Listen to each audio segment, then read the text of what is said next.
c'est Réma. Dieu est ici, sur Réma. Qui veut être connu? Bienvenue chers téléspectateurs à votre programme de méditation, le Réma de vie. Nous sommes mercredi le 31 août 2022, le dernier jour du mois d'août.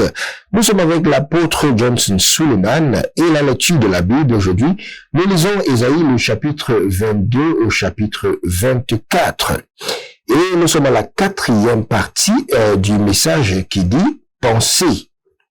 Le texte dit « Car il est comme les pensées de son âme, mange et bois, te dira-t-il, mais son cœur n'est point avec toi. » Proverbe le chapitre 23, le verset 7. L'Écriture enseigne dans Philippiens le chapitre 4, le verset 8.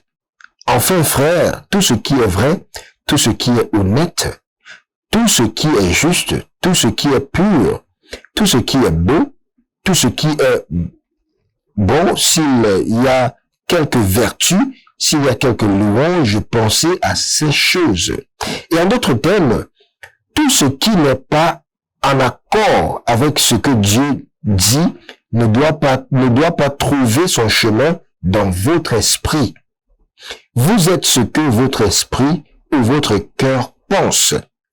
Quelle que soit l'expérience que vous avez vécue, ne permettez pas au diable de vous dévaloriser. Vous êtes l'image de Dieu. Dieu vous a créé dans un but unique et vous a mis sur terre pour réaliser ce but et glorifier son nom. Donc, vous êtes l'ambassadeur du Christ. Vous le représentez sur terre, comme dit 2 Corinthiens, le chapitre 5, le verset 20. Par conséquent, pensez en accord avec la parole de Dieu. Vous êtes ce que la parole dit que vous êtes. C'est Réma. Dieu est ici, sur Réma. Naissant de nouveau, non d'une semence corruptible, mais d'une semence incorruptible par la parole de Dieu qui vit et demeure éternellement. 1 Pierre le chapitre 1, le verset 23. Réveillez-vous et pensez correctement.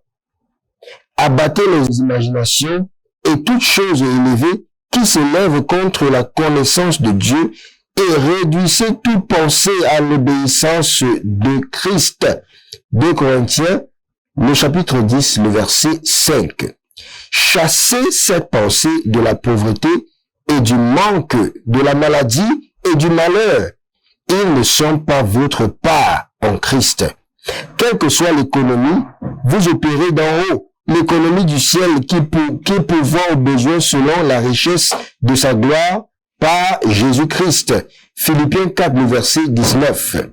Peu importe les symptômes, cette maladie attend que vous soyez d'accord avec elle pour qu'elle puisse entrer en vous en reconnaissant. Pensez plutôt à Ésaïe, le chapitre 53, le verset 5, 1 Pierre, le chapitre 2, le verset 24, Ésaïe 33, le verset 4, et déclarez votre guérison en envoyant cette maladie là où elle doit être. Enfant de Dieu, tu as ce qu'il faut pour t'élever sur les ailes d'un aigle. Donc, réfléchis. Bien-aimés, prions. La prière dit, « Mon Père, pendant que je prie, je m'éveille à la pensée. » Au nom puissant de Jésus. Amen. C'est Réma. Dieu est ici, sur Réma. Qui veut être connu?